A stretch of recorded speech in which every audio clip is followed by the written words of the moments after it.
Un mensaje, hermanos, otra vez importantísimo: el trono de Dios. La visión que podamos tener del trono de Dios es lo que cambiará nuestras vidas. Es la diferencia de todo. Es algo importantísimo todo este mensaje. Voy a tomar lectura de Apocalipsis. Voy a leer 2 al 6 nada más yo. Ya se leyó el capítulo entero. Voy a leer Apocalipsis 4, versículo 2. Al instante yo estaba en el Espíritu, y he aquí un trono establecido en el cielo, y en el trono uno sentado.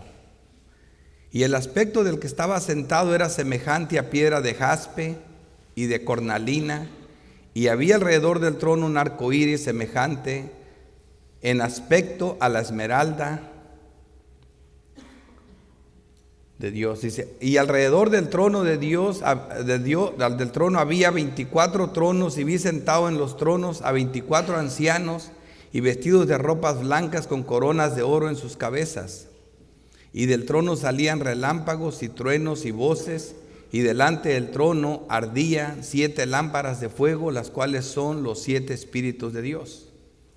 Y delante del trono había como un mar de vidrio semejante al cristal. Hasta ahí la lectura. Lo más importante, lo más destacado de este mensaje, obviamente, es el trono de Dios. Se repite 7 veces en el capítulo 4, 17 veces en el 4 y en el 5. El trono de Dios y del que está sentado en el trono de Dios. Y la mejor perspectiva que podemos tener de esto es que este trono es un trono trino, ¿verdad? Es un trono del Dios trino. Y lo vamos a ver más que nada en el capítulo 5. Pero desde ahora ya lo vamos a ver. Y luego lo más importante es eso, saber que hay un trono universal, un trono celestial. Y el que está sentado en el trono es el juez del universo, del cosmos. Así que el trono nos muestra la verdadera cosmovisión que tenemos del mundo. Los creyentes verdaderos tienen una cosmovisión totalmente diferente del resto de las personas. La historia humana vista desde una perspectiva divina, es decir, del que está sentado en el trono. Dios controlando la historia de la iglesia, como lo vimos ya en el paralelo anterior. Dios está en medio de sus iglesias, controlándolo todo. Y ahí concluimos con el primer paralelismo progresivo, la historia contada 7 veces. ¿Qué historia? La historia de nuestra guerra espiritual, de una guerra cósmica entre Satanás y Cristo, entre las fuerzas de las tinieblas y el reino de Cristo y su pueblo.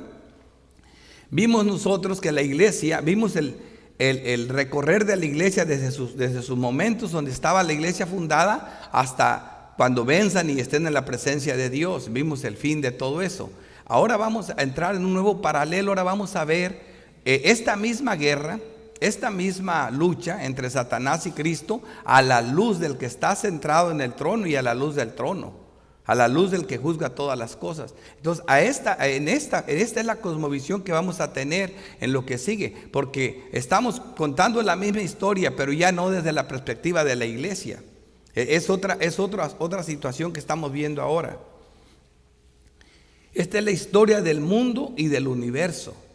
Ya aquí dejamos la de la iglesia, que sigue siendo parte de la iglesia el mensaje, pero ahora es para la historia universal.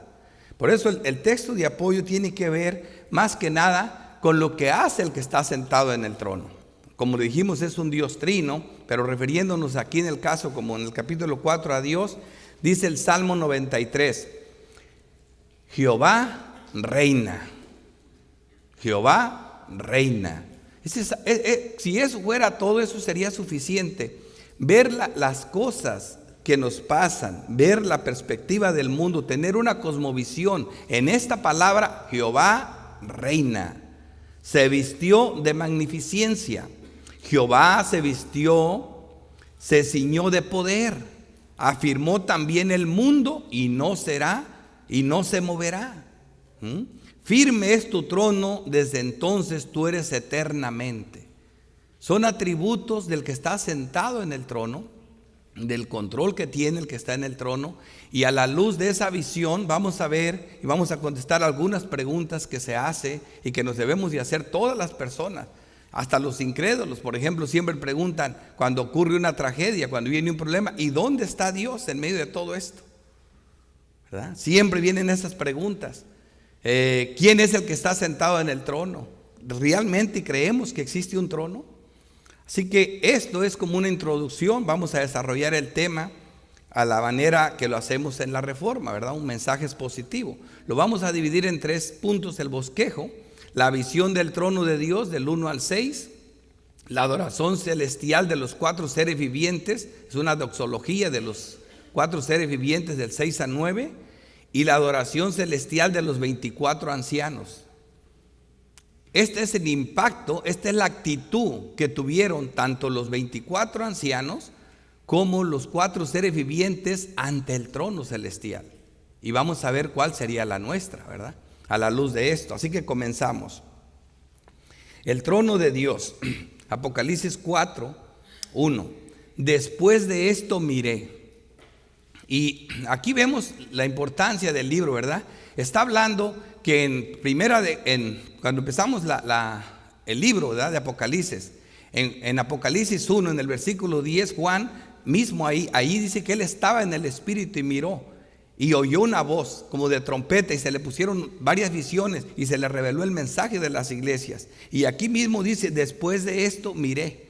Así que continúa él con otra visión, ¿verdad? Otra aparición, otro paralelo. Nos va a contar la historia como ahora se sale del ámbito de la iglesia en 3 sentidos, pero comienza a hacerlo en una cosa universal, a la luz del trono.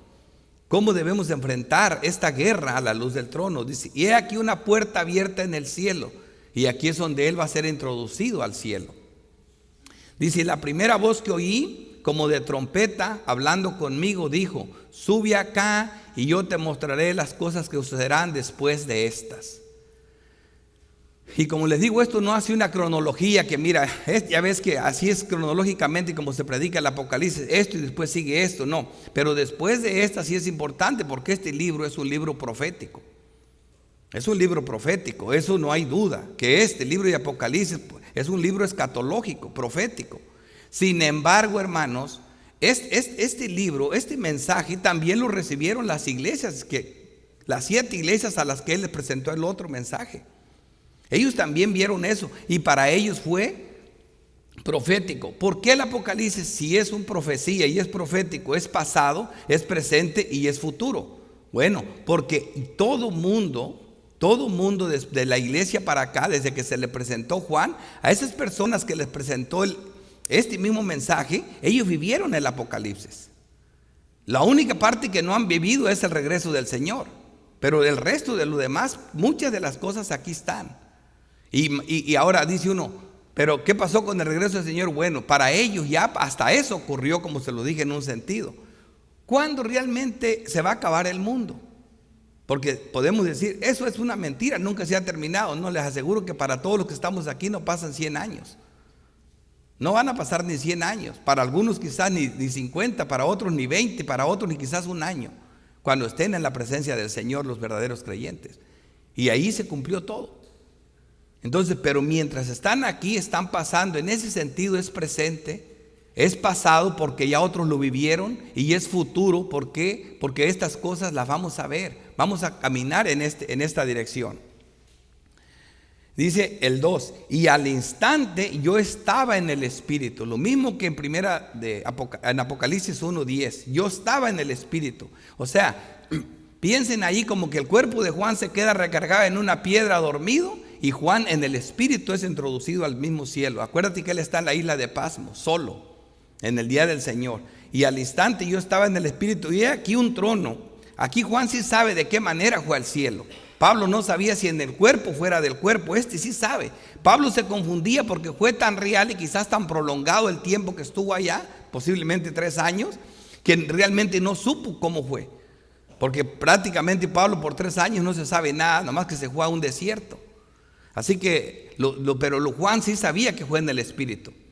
Dice, al instante yo estaba en el Espíritu, y he aquí un trono establecido en el cielo, y en el trono uno sentado. Estas son las cosas más importantes de todo el capítulo 4 y 5. El trono y el que está sentado en el trono. Pero lo más interesante hasta aquí es que el que está sentado en el trono dice uno sentado.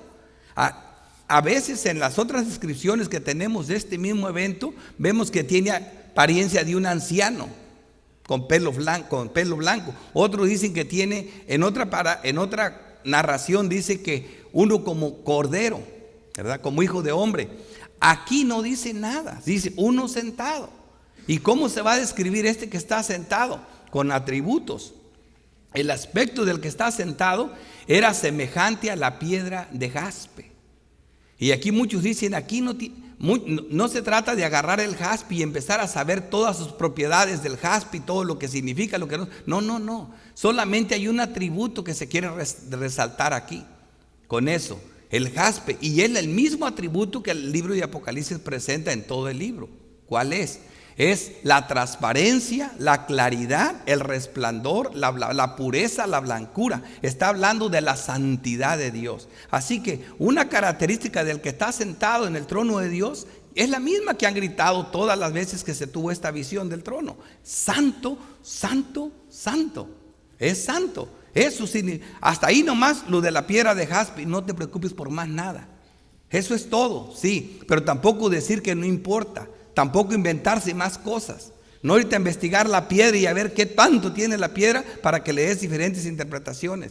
No es ir tan allá, pero tampoco no desechar estos detalles, porque es un libro que se mostró, hay una visión. Eso significa la piedra de jaspe y de corolina. Y esto es rojizo. No hay duda, siquiera ningún erudito serio niega esto. ¿Y qué significa eso? La corolina es la santa ira de Dios contra el pecado, la justicia de Dios. Este Dios santo, santo, santo es justo, y hace justicia, es el juez del universo. Así que sus características de este Dios es santidad y que es justo. Pero hay otra más. Dice, y había alrededor del trono un arco iris, semejante en aspecto a la esmeralda. Y no voy a entrar en tantos detalles, solamente les quiero decir que esto no es otra cosa, porque ya lo vimos en la Biblia, por toda la Biblia es la gracia de Dios, la misericordia de Dios. El arco iris es un símbolo de su gracia. Desde que lo puso por primera vez era para recordarnos de no destruir más al hombre, no porque no pecara, sino porque la gracia de Dios, Él se iba a acordar de un pacto que hizo, un pacto de gracia con Noé, un pacto de misericordia. Así que tenemos 3 atributos hermosos de Dios. Así que no lo vemos como una persona, pero sí sus atributos: santidad, justicia y gracia y misericordia para algunos. Este es el que está sentado en el trono. No se da la descripción del que está sentado, solo los atributos de él, tal y como los muestra la doctrina. El hecho de que no lo veamos no indica que no existe. Santidad, ira y por otra parte de su pacto de gracia y misericordia. Su aspecto, primera de Timoteo 6:14 dice que guardes el mandamiento sin mácula y reprensiones, para entrar en contexto, hasta la aparición de nuestro Señor Jesucristo, la cual a su tiempo mostrará el bienaventurado y solo soberano Rey de reyes y Señor de señores, el único que tiene inmortalidad, que habita en la luz inaccesible. ¿Ves? Dice, a quien ninguno de los hombres ha visto ni puede ver, al cual sea la honra, el imperio sempiterno. Amén. Y eso es lo que están dando estos seres vivientes: honra, gloria, honor, ¿verdad? Alabanza, adoración al eterno Dios, al invisible Dios. Pero por sus atributos sabemos que Dios es espíritu. Así que la visión o realidad del trono de Dios debe llevarnos a responder una serie de preguntas que seguro nos haremos. Por ejemplo, ¿dónde está Dios en medio de esto? Y la respuesta en este caso es sencilla: en su trono. Dios está en el trono. ¿Cuál es nuestra actitud ante el trono? ¿Cómo debería de ser nuestra actitud? ¿Qué impacto tiene en nuestras vidas el trono de Dios? ¿Cómo impacta nuestra forma de adorar con un buen conocimiento de esto? Eso lo vamos a responder en el desarrollo del mensaje. Cuando las aflicciones oprimen al pueblo de Dios, es en esos momentos más que nunca que Dios quiere que sepamos quién reina y quién está sentado en el trono. Y esto fue así desde los inicios de la formación de su pueblo. El pueblo de Dios, la iglesia de Dios, iba a salir de los lomos de, como sabemos, de Abraham, ¿verdad? La bendición de Abraham de que se iba a ser un pueblo de él, una iglesia, la esposa de Jehová, pasó a Isaac, ¿verdad? Y se hizo realidad en Jacob. Jacob va a Egipto con 70 personas y regresa con todo un pueblo. Entonces, cuando Jacob sale de su casa para comenzar esa labor, en esos momentos de dudas, sin dinero, sin nada, en esos momentos de tensión tan grande, es que Dios le quiere mostrar a su pueblo que hay un trono en el cielo. Génesis 28:12 dice: y soñó, he aquí una escalera que estaba apoyada en tierra. Él va sin nada a buscar a su pariente, y su extremo tocaba el cielo. Tocaba el cielo, el mismo lugar, que la misma puerta que miró Juan en el cielo. Y he aquí Jehová estaba en lo alto de ella. Él es el que está en el trono. Y despertó Jacob de su sueño y dijo: ciertamente Jehová está en este lugar. Dios le quiso mostrar eso, y yo no lo sabía. Y tuvo miedo y dijo: cuán terrible es este lugar. Eso es lo que provoca la adoración, temor de Dios por su santidad. Dice: no es otra cosa que casa de Dios y puerta del cielo. Así que la iglesia, en esos momentos de angustia, en esos momentos que no tenía ni un 5, no tenía nada, solamente iba huyendo de su hermano, ¿verdad? Y no va con herencia, no va con nada, solo con una vara en la mano. Dios le muestra que Él está del otro lado de la escalera, que Él está en el trono. Y cuando Daniel quería saber quién reinaría, quién estaría en control, Dios le muestra quién tiene el control. En el contexto de Daniel 7, Dios le muestra a Daniel, porque esta narración comienza en tiempos de Belsasar, el hijo de Nabucodonosor, y ese muere pronto. Entonces ahí se acaba el imperio de Babilonia, lo que era el imperio de Nabucodonosor. Pero Daniel está curioso que saber qué va a ocurrir, y Dios le muestra los reinos que vendrán después. Le muestra que después habrá otro reino en la semejanza de un oso, que tiene una costilla, un hombro más levantado que el otro, hablando del imperio medo-persa. Y sí, efectivamente llega, y Daniel sirve a uno de esos emperadores, a Ciro y a Darío. Después de eso, Dios le muestra que vendrá otro reino, y le habla del reino de Grecia, ¿verdad? de griego, de Alejandro, en la forma de un leopardo. Y después le habla de un reino horrible, devastador, un reino que destruirá todo, hablando del reino de Roma. Y en esta visión, en esta incertidumbre, es que Dios le muestra esta visión a Daniel. Daniel 7:9: estuve mirando hasta que fueron puestos tronos, y se sentó un anciano de días. O sea, dice cuyo vestido era blanco. Aquí vemos un anciano de días, acá dice solo el que está sentado en el trono. Dice como la nieve, y el pelo de su cabeza como lana limpia. Y al final de cuentas todos esos atributos hablan de su santidad. Su trono llama de fuego, y las ruedas del mismo fuego ardiente. ¿Y quién le tendrá después dice, ¿y quién lo tendrá después y eternamente? Hablando de este reino, dice: miraba yo en la visión de la noche, he aquí con las nubes del cielo venía uno como hijo de hombre, que vino hasta el anciano de días, y le hicieron acercarse delante de él. Y le fue dado dominio, gloria, reino, porque todos los pueblos, naciones y lenguas le sirvieron. Su dominio es dominio eterno que nunca pasará, y su reino uno que no será destruido. ¡Wow! ¡Qué consuelo! Daniel, a pesar de todos estos reinos, no te preocupes. Este es el mismo pasaje que Daniel mira. Es la misma situación cuando Daniel está viendo en Daniel 2, en el versículo 24. Le dice, mira estos mismos 4 reinos. Y en el versículo 44, perdón. Y Daniel le dice, y en los días de estos reinos, el Dios del cielo levantará un reino que no será jamás destruido, ni dejará su lugar a ningún otro. O sea que no va a haber sucesión. Dice, Él desmenuzará, consumirá a todos estos reinos, pero su reino no será jamás destruido.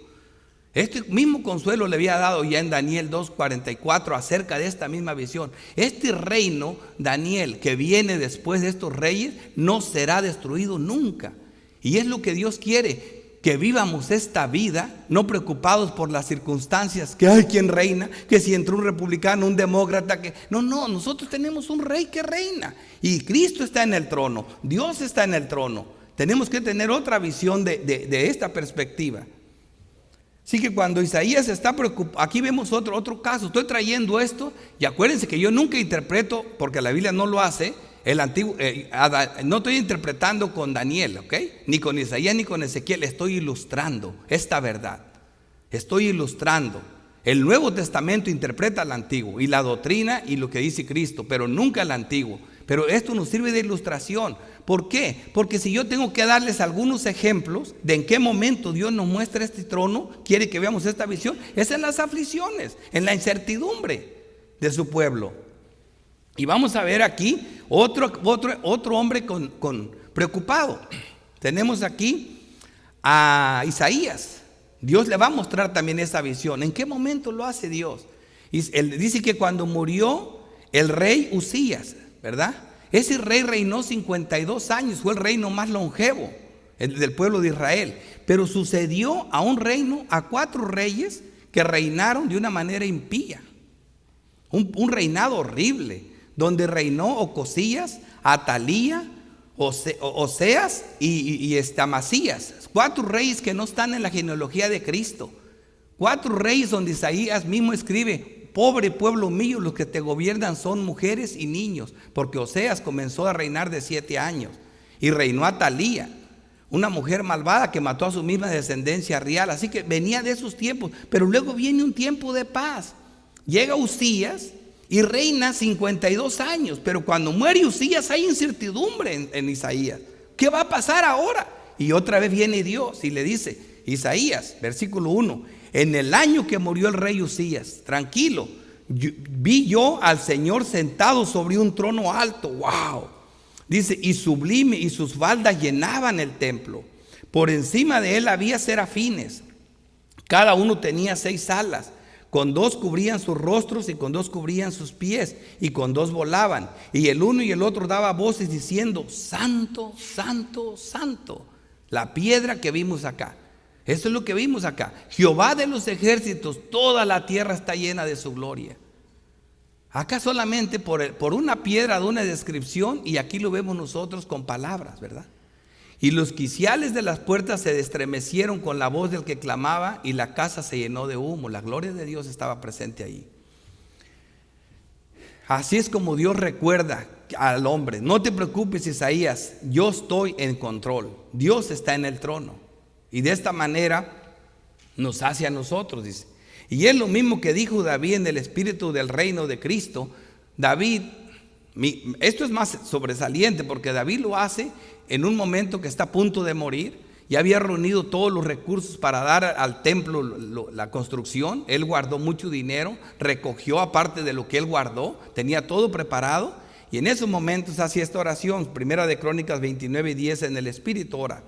Asimismo se alegró mucho el rey David y bendijo a Jehová delante de toda la congregación, y dijo David, bendito seas tú, oh Jehová, Dios de Israel, nuestro Padre desde el siglo y hasta el siglo. Esto es interesante porque aquí estamos viendo a un rey que ya había reinado 40 años, a un rey que fue poderoso, un reinado poderoso, sin embargo no está exaltado. Él sabe quién está en el trono, él sabe quién controla, él no se llenó de orgullo aún siendo rey. Y aquí dice en el 11, tuya es, oh Jehová, la magnificencia, el poder, la gloria, el honor, porque todas las cosas que están en los cielos y en la tierra son tuyas. Esto tiene más peso cuando lo dice un rey después de 40 años. No estaba lleno de orgullo como Nabucodonosor, toda la Babilonia que yo crié. ¡Wow! Este entendía. Tuyo, Jehová, es el reino. Tú eres excelso sobre todas, sobre todos. Y mira lo que dice el 12. Las riquezas y la gloria proceden de ti. Él no pensó que él se hizo rico porque era muy inteligente, ni muy poderoso, ni por su ejército. Las riquezas y la gloria proceden de ti. Hermanos, esta es la actitud de los creyentes que sabemos quién está en el trono. y tú dominas sobre todo. En tu mano está la fuerza, el poder, en tu mano el hacer grande y dar poder a todos. Wow. Esto cambia toda nuestra perspectiva. En estos momentos, en estos tiempos en los que estamos viviendo, debemos de acordarnos. Si un rey de 40 años que había gozado la vida entendía esto, nosotros, ¿quiénes somos para no reconocer estas cosas? Debido a la obra de Cristo, nosotros los creyentes tenemos acceso a este mismo trono de gracia. ¿Cuál es nuestra actitud ante el trono?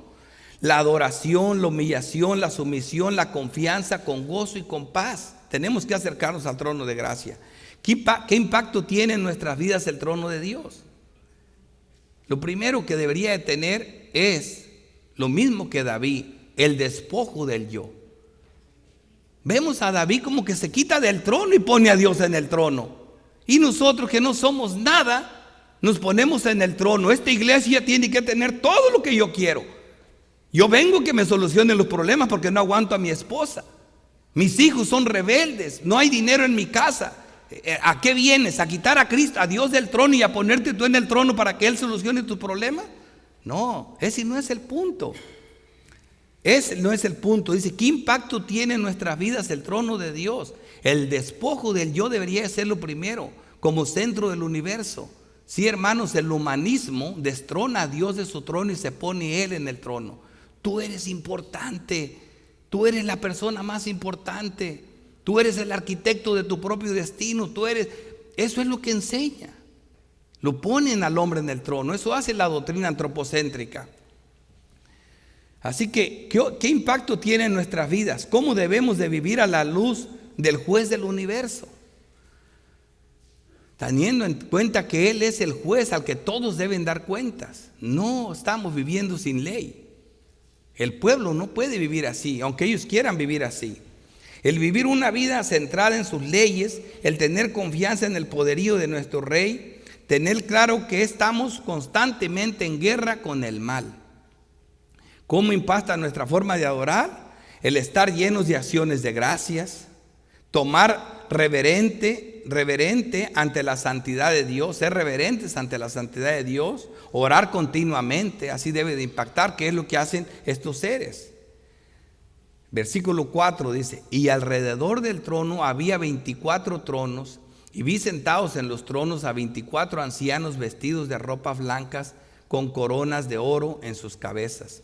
Estos 24 ancianos son mencionados 5 veces más aquí en este mismo libro de Apocalipsis.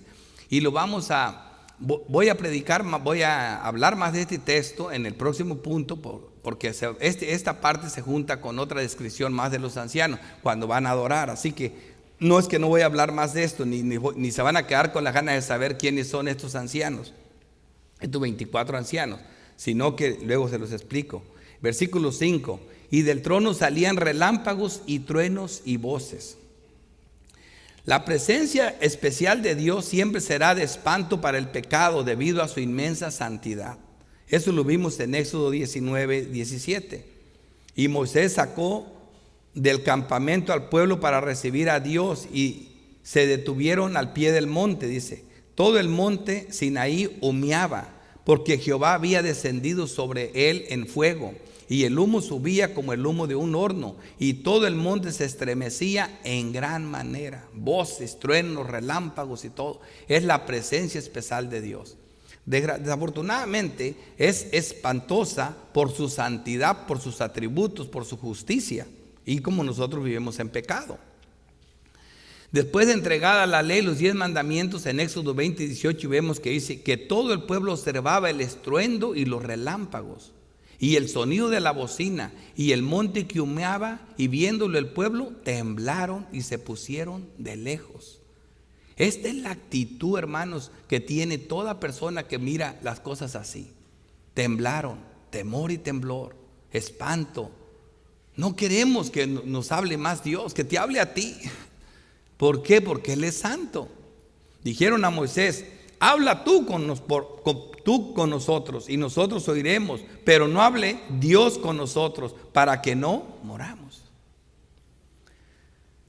Esta es una actitud, pero nosotros tenemos en la doctrina una enseñanza hermosa de que Cristo nos dio acceso al trono de gracia. Por la obra de Cristo no puedes morir si entras al lugar santísimo. Hay un acceso para el creyente a ese trono. Dice, y delante del trono ardían 7 lámparas de fuego, los cuales son los 7 espíritus de Dios. Y aquí vimos el número 7 va a ser muy usado en el libro de Apocalipsis, siempre representa la plenitud, ¿verdad? Todo lo que es pleno, completo, perfecto, la perfección, y está hablando del Espíritu Santo en toda su plenitud. Y en eso, gracias a Dios, no hay mucha discusión aún en casi en todos los eruditos. El Espíritu Santo es la firme, como Dios nos muestra su palabra. Él afirma como Dios nos muestra su palabra, cómo somos guiados a la verdad de Dios. El Espíritu Santo es el poder de Dios en acción. Pero no es, como lo explicamos en la escuela dominical, eso no quiere decir que no es una persona.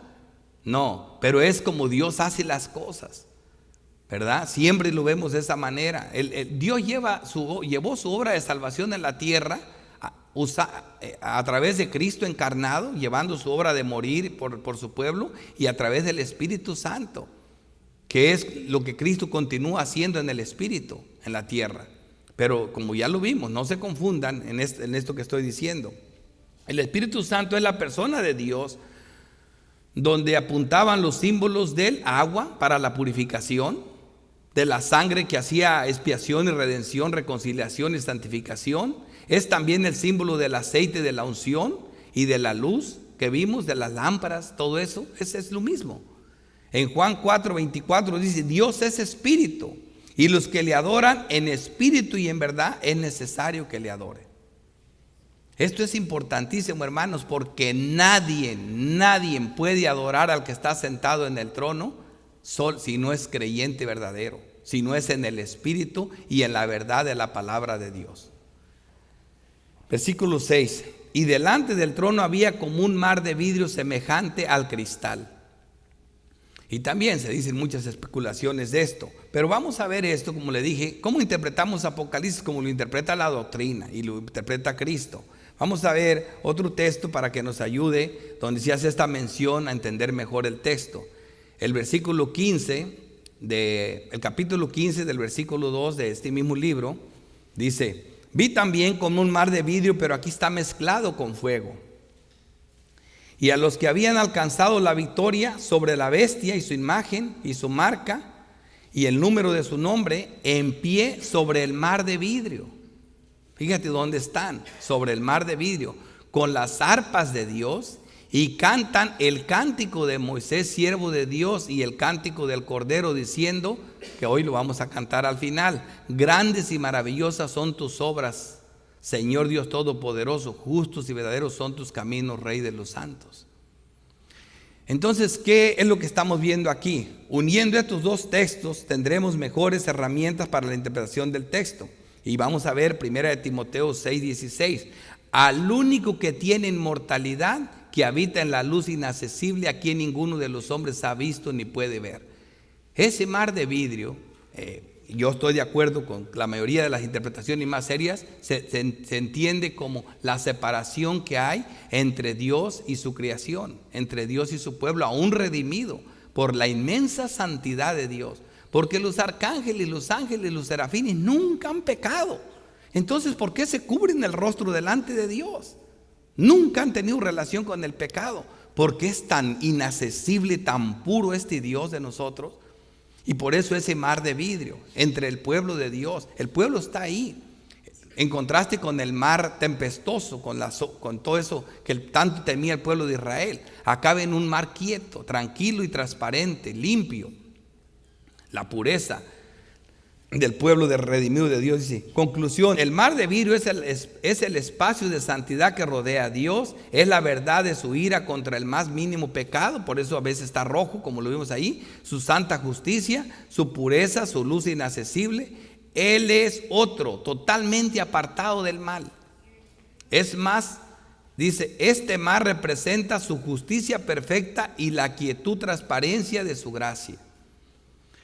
Él, lo vimos en los atributos de Dios, Él es completamente otro, separado de todo el mal. Por eso vemos eso. Juan 1, 17 dice: pues la ley por medio de Moisés fue dada, pero la gracia y la verdad vinieron por medio de Jesucristo. Ahí vemos el cántico de Moisés y el cántico del Cordero. La ley y la gracia no están peleadas, hermanos, están unidas. La justicia y la santidad de Dios son sus atributos del mismo Dios. La gracia está en el mismo Dios, como lo vimos en el aspecto del que está sentado. Y es con este conocimiento y de esta forma que los verdaderos creyentes adoran al Padre. Juan 4:23, mas la hora viene y ahora es, cuando los verdaderos adoradores adoran al Padre en espíritu y en verdad. Y cuando hablamos de la verdad, no estamos hablando de que dices verdad o no, es la verdad de la palabra de Dios, revelada solamente acomodando lo espiritual a lo espiritual, cosa que solo hace el espíritu al espíritu que mora dentro del verdadero creyente. Nadie que no sea un verdadero creyente puede adorar al Padre en espíritu y en verdad. Nadie. Porque también el Padre tales adoradores busca que le adoren. Y junto al trono y alrededor del trono 4 seres vivientes llenos de ojos delante y detrás. Tanto los 4 seres vivientes como los 24 ancianos son parte de la visión del trono de Dios. Eso es importante, que están ahí. Así que ahora vamos a desarrollar el segundo punto, la doxología de los 4 seres vivientes, o la adoración celestial de los 4 seres vivientes. Y junto al trono y alrededor del trono 4 seres vivientes llenos de ojos delante y detrás. El primer ser viviente era semejante a un león, el segundo era semejante a un becerro, el tercero tenía rostro como de hombre y el cuarto era semejante a un águila volando. Estos seres vivientes son descritos como serafines o querubines, los mismos que describe el Antiguo Testamento por Ezequiel y Isaías.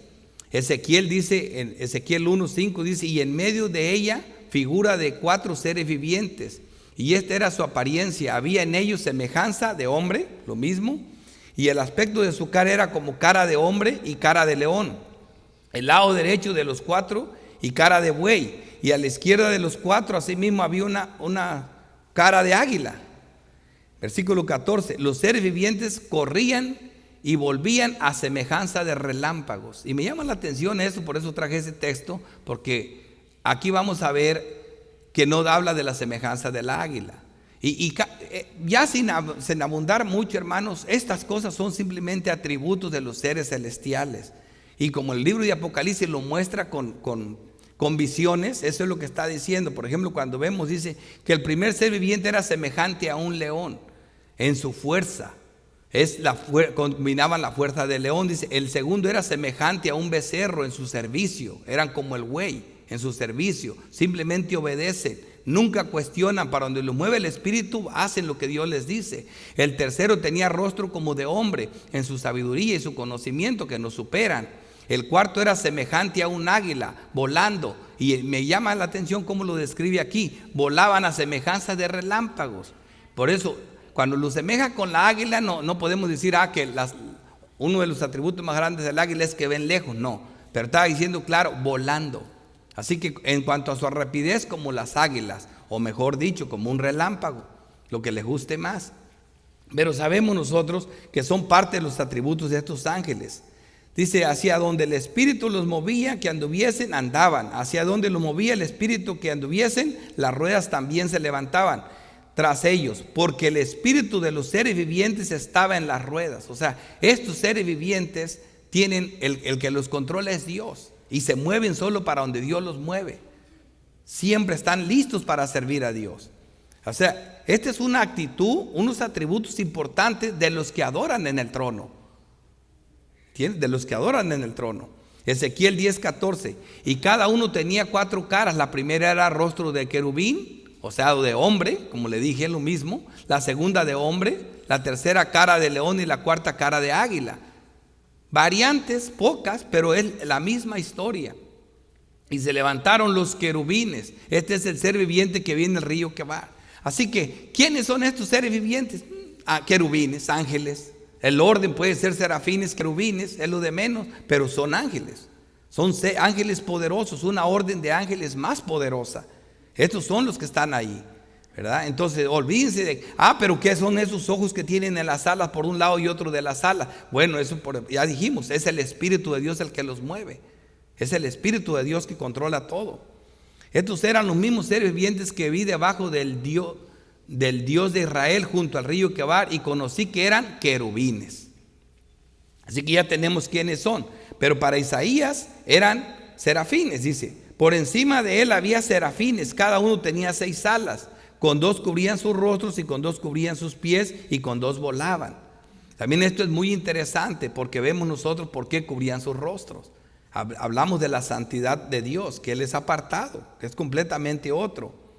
Entonces dije: ay de mí, que soy muerto, porque siendo hombre de inmundos labios y habitando en medio del pueblo que tiene labios inmundos, he visto mis ojos al Rey, Jehová de los ejércitos. Esta es una de las actitudes de adoración, de temor, de reverencia ante el que está en el trono.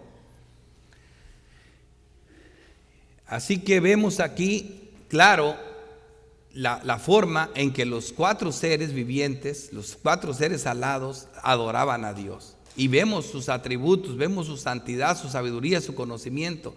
¿Quiénes somos nosotros para no adorar? Versículo 8. Y los 4 seres vivientes tenían cada uno 6 alas, y alrededor y por detrás estaban llenas de ojos, y no cesaban, oigan bien, día y noche de decir: santo, santo es el Señor Dios Todopoderoso, el que era, el que es y el que ha de venir. Y no te metas la imagen que a veces tiene uno cuando ve estos textos, de decir: no, pues si con 1 hora que estoy en la iglesia me duermo, ya no oigo la hora de que se calle el pastor, para ir al cielo a estar todo el tiempo santo, santo. No, ni para qué quiero ir allá. No, es un estado de adoración, un estado de reconocimiento. Estos seres vivientes hacen esto. Es un reino eterno, es una cosa hermosa, es algo que si estás allí no tienes más que adorar. Es cuando te estás deleitando en algo, tanto en un hijo, en un niño, en una buena imagen, que no quieres dejarla de ver, que no quieres dejar de ver lo que estás viendo. O como cuando estás comiendo algo que te gusta mucho, que no te quieres ni llenar. Isaías 6:2. Por encima de él había serafines, cada uno tenía 6 alas, con 2 cubrían sus rostros. La misma historia que vemos aquí. Aquí son serafines, ¿verdad? Y con 2 cubrían sus pies, y con 2 volaban. Y el uno y el otro daban voces diciendo: santo, santo, Jehová de los ejércitos, toda la tierra está llena de su gloria. ¿Ves cómo se combinan las mismas historias, la misma visión, y en las circunstancias en que Dios quiere que tengamos esta visión? Bueno, versículo 9. Y siempre que aquellos seres vivientes dan gloria y honra y acción de gracias al que está sentado en el trono, el que vive por los siglos de los siglos. Este es el impacto de estos querubines y serafines. ¿Cuál debería de ser el nuestro? Fíjate lo que ellos hacen. Y siempre que aquellos seres vivientes dan gloria y honra y acción de gracias al que está sentado en el trono, al que vive por los siglos de los siglos, siempre. Así que vimos que hay temor, hay adoración, hay reverencia y hay repudio al pecado, porque aquí hay santidad increíble. Entonces esto es una parte de lo que vimos en cuanto a los 4 seres vivientes. Ahora vamos a entrar a nuestro último encabezado, la doxología de los 24 ancianos, o sea, la adoración celestial de los 24 ancianos. Esto es bien importante, porque aquí entramos nosotros. Y alrededor del trono había 24 tronos, y vi sentados en los tronos a 24 ancianos vestidos de ropas blancas, con coronas de oro en sus cabezas. Los 24 ancianos se postraron delante del que está sentado en el trono, y adoraron al que vive por los siglos de los siglos. Y echan sus coronas delante del trono, diciendo: Señor, digno eres de recibir la gloria y la honra, el poder, porque tú creaste todas las cosas, y por tu voluntad existen y fueron criadas. Y aquí tenemos, hermanos, el otro grupo de personas, el otro grupo que adora en el cielo. Vimos el cuerpo celestial, y ahora estamos viendo estos 24 ancianos. Y no hay, aquí gracias a Dios, todos los reformados serios y también cualquier persona seria no tienen dudas de que esto es una representación del pueblo de Dios de los 2 pactos. Representan a las 24 tribus y a los 24 apóstoles del profeta, y entre los 2 componen la iglesia de los 2 pactos. Y bien claro, ni siquiera tenemos que dudarlo. Entramos al capítulo 5 y vemos que estos 24 ancianos fueron los que, ahí dice exactamente en el versículo 10 del capítulo 5, más o menos, el 11, que estos fueron redimidos de toda pueblo, lengua, tribu y nación, y que fueron redimidos por la sangre de Cristo. Así que estos son redimidos de Dios, redimidos por la sangre de Cristo. Así que se trata del pueblo, de la iglesia de Cristo que Él compró con su sangre, que Él redimió con su sangre. Y como le digo, ¿quién nos lo interpretó clarito? La doctrina. La doctrina. Eso es lo que estamos viendo en ellos. Dice, el impacto ante esta realidad es de asombro, de confianza, de humillación, de adoración y de exaltación.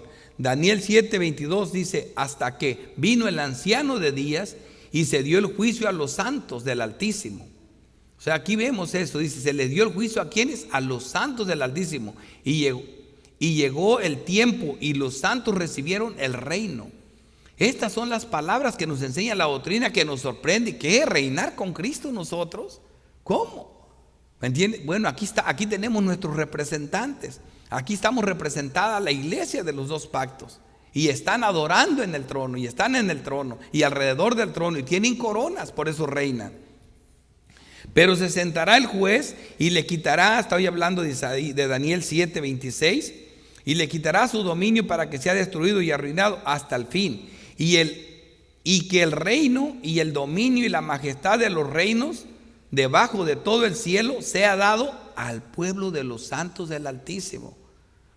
Esto que vienen a decir la doctrina, que reinaremos con Cristo, esto que Cristo le contestó al apóstol, y estos que nosotros que hemos estado contigo, le dice Pedro, ¿qué tendremos? Dice, reinarán conmigo, se sentarán en 12 tronos y reinarán conmigo. Es lo mismo que Daniel ya sabía. Como le dije, las verdades de la doctrina se repiten, cuyo reino es eterno y todos los dominios le sirvieron y obedecieron.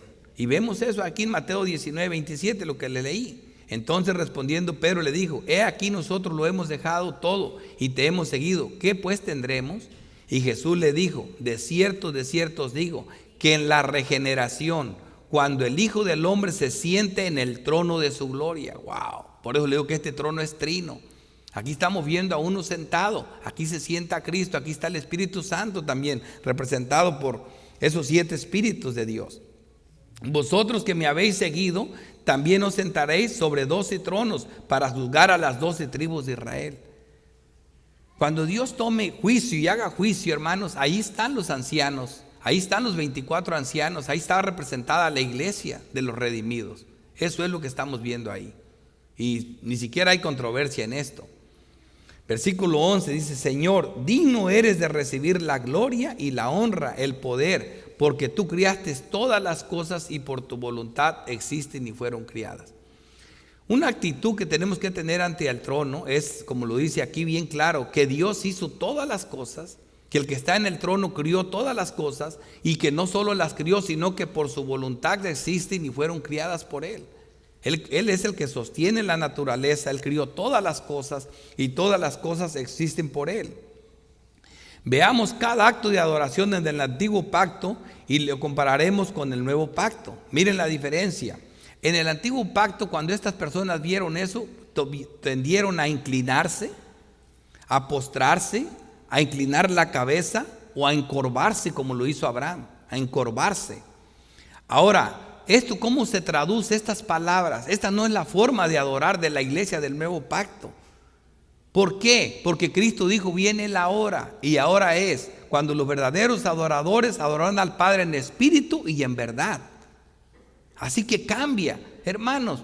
Aquí no se trata de simplemente actitudes. Ellos no sabían qué decir, no podían adorar en espíritu y en verdad. Solo se encorvaban, se inclinaban, se tiraban al suelo, se ponían a temblar. ¿Cómo es la forma de adorar de la iglesia? ¿Cuál es el impacto que tiene en nosotros este trono a la hora de adorar? Aquí vemos servicio, obediencia, temor, reverencia, humildad y adoración. Todo esto cambió en esto.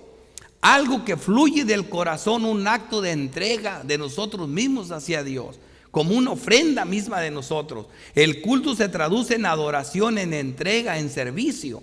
Y no lo estoy inventando. Romanos 12:1 dice, así que hermanos, Os ruego por las misericordias de Dios que presentéis vuestros cuerpos en sacrificio vivo. ¿Ves cómo cambia todo? Santo, agradable a Dios, que es vuestro culto racional. Nosotros mismos debemos entregarnos a Dios, adorarle a Dios con conocimiento, con verdad, con lo que sabemos de la palabra de Dios. Así adoramos nosotros. Filipenses 3:3 dice, porque nosotros somos la circuncisión. Ahora cambia la adoración, dice, los que en espíritu servimos a Dios y nos gloriamos en Cristo Jesús, no teniendo confianza en la carne, sino del que está sentado en el trono. Esa es la actitud, cambia toda la diferencia. Así que, ¿cuál es nuestro impacto? Es hermoso lo que vimos aquí, ¿verdad? Dios nos quiere recordar que en estas aflicciones, en este mundo, hay uno que está sentado en el trono. Para nosotros no tengan temor de nada. Dios está en el trono, Cristo reina, Jehová reina, Jehová reina. Vamos a ver dos aplicaciones y concluimos. Primera aplicación: ¿cómo enfrentamos las aflicciones siendo constantemente conscientes quién reina en el trono celestial? A esta luz cambia todo. El Salmo 99:1 dice, Jehová reina, temblarán los pueblos, Él está sentado sobre los querubines. ¿Ves? A la luz de esta realidad se conmoverá la tierra. Jehová en Sión es grande, exaltado sobre todos los pueblos. Alabe tu nombre, grande y temible es el Santo. Hermanos, y ves, este texto lo voy a tener que usar mucho más en el capítulo que sigue, pero en Hebreos 4:14 nos dan la realidad tan gloriosa del impacto, de la actitud que tenemos nosotros ante este trono. Hasta este trono que fue tan impactante en la manera que tenemos de adorar. Hebreos 4, versículo 14 dice, por tanto, teniendo un gran sumo sacerdote que traspasó los cielos, debido a esta obra de Cristo, debido a lo que ocurrió. Mira la manera como la iglesia del nuevo pacto, qué actitud tenemos hasta este trono. Dice, Jesús el Hijo de Dios, retengamos nuestra profesión, porque no tenemos un sumo sacerdote que no puede compadecerse de nuestras debilidades, sino uno que fue tentado en todo según nuestra semejanza, pero sin pecado. Y aquí está el texto. Acerquémonos con confianza al trono de la gracia para alcanzar misericordia y hallar gracia para el oportuno socorro. Esto es hermoso para nosotros. Esto es grande para nosotros. Ellos temblaban. A Isaías tuvo que llegar el ángel y agarrar un carbón encendido y le puso en la boca para purificarle los labios, porque él mismo dice, ay de mí, guay o mí, dice que estoy muerto, porque siendo hombre de labios impuros he visto a Dios. Viene el ángel, toca un carbón y le purifica, y dice, tu pecado te es quitado para que no mueras. Pero nosotros podemos entrar al trono de la gracia confiadamente debido a la obra de Cristo. Esto es grandioso. Que ni el sumo sacerdote, para que él pudiera entrar a este lugar, tenía que matar un sacrificio, lavar sus ropas. Era tan puro ese lugar, poniéndose a pesar de que traía un vestido que arrastraba al suelo, todavía tenía que ponerse en el pie un resorte, para que cuando pusiera el pie en el escalón del lugar santo al lugar santísimo, no se le vieran los genitales y muriera.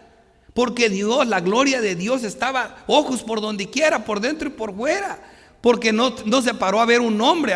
¿Cómo? Si das el escalón no te vi nada. Pero Dios estaba en ese lugar santísimo, en todo el lugar. Así que por donde quiera había ojos. Esa era la gloria. Ahora tú te imaginas lo que Cristo hizo con nosotros. Nos deja entrar al lugar santísimo sin tener peligro, para encontrar misericordia y gracia y socorro para cada momento. A esta luz tenemos que ver el trono nosotros. Segunda aplicación. Viendo la adoración de los seres alados y los 24 ancianos, ¿cuál es el impacto que tendremos a la hora de adorar ante la realidad del que está sentado en el trono? Vimos nosotros la forma que ellos lo hacen, la constancia con lo que lo hacen, la relevancia, ¿verdad? De qué manera tan solemne lo hacen. En Juan 4:21 dice, Jesús le dijo a la mujer, créeme que la hora viene cuando ni en este monte ni en Jerusalén adorarán al Padre. O sea, es ese tipo de reverencia, de adorar esos lugares donde Jesús andaba peleándose por el pozo de Jacob, por el monte Obal o el monte Ceregil, porque acá estaba la bendición. No, ya eso se va a acabar. Que esta piedra, que aquí, que allá, no. Llegará el día, le dice el Señor, mas la hora viene y ahora es, debido a lo que Cristo hizo, cuando los verdaderos adoradores adoran al Padre en espíritu y en verdad. Hermanos, hoy están adorando, escuchando la palabra de Dios. Mira, desde que comenzaron la escuela dominical, estábamos adorando en verdad. Luego vino las alabanzas, estaban adorando en verdad. Luego viene la predicación y están adorando, están entregando sus cuerpos, están viendo la palabra de Dios, están adorando en la verdad del Evangelio. Esto es lo que estamos haciendo. Los verdaderos adoradores adoran al Padre en espíritu y en verdad. Sí, es el espíritu acomodando al espíritu, lo espiritual a lo espiritual. Por eso el hombre natural no puede concebir las cosas del espíritu. Él no puede adorar. No puede adorar como se adora en el trono. Así que esto es algo grandioso para nosotros. El Salmo 115:1 dice: no a nosotros, oh Jehová, no a nosotros, sino a tu nombre la gloria. ¿Qué diferencia con el humanismo que se pone él en el trono? ¿Qué diferencia con el ateísmo que niega la existencia de un trono? No existe, es un mito, eso no hay. Por eso vimos nosotros que la Biblia lo describe. Hay de aquel que dude de que si hay un trono, no lo hay. Es que no se trata de hombres, se trata de Dios, de lo que Dios dice. Y ya hay un trono, y ya hay un juez del universo, ante quien tendremos que dar cuentas.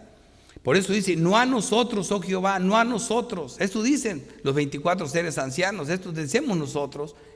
Dice: sino a tu nombre la gloria, da gloria, por tu misericordia. Vimos la misericordia de Dios en el arco iris, ¿verdad? Por tu verdad. Porque ha de decir las gentes: ¿dónde está ahora su Dios? Y esta es la respuesta de nosotros: nuestro Dios está en los cielos, nuestro Dios está en el trono, todo lo que quiere ha hecho. Esta es nuestra actitud, esta es nuestra respuesta. Nuestro Dios está en los cielos, nuestro Dios está en el trono y todo lo que quiere ha hecho. Con esa actitud debemos de ver el trono de Dios y debemos de tener este entendimiento. Oremos. Padre, Dios Todopoderoso, Creador del cielo y de la tierra, te rogamos, nuestro Dios, te pedimos perdón, primero yo, porque ¿cómo voy a mostrarle el trono de Dios a este pueblo? Solamente tú, Señor, por medio del Espíritu Santo, les puedes mostrar este trono. Por medio de la guía de tu palabra. Yo sé que escurecemos tu mensaje y nadie es suficiente para presentar lo glorioso y majestuoso que es el que está sentado en el trono. Por eso te ruego, Padre Santo, que nos des convicción por el Espíritu, que tu palabra nos llene de conocimiento y que transforme en nuestras vidas el hecho de saber quién está sentado en el trono. Te lo pedimos, Padre, en los méritos de Cristo Jesús. Amén.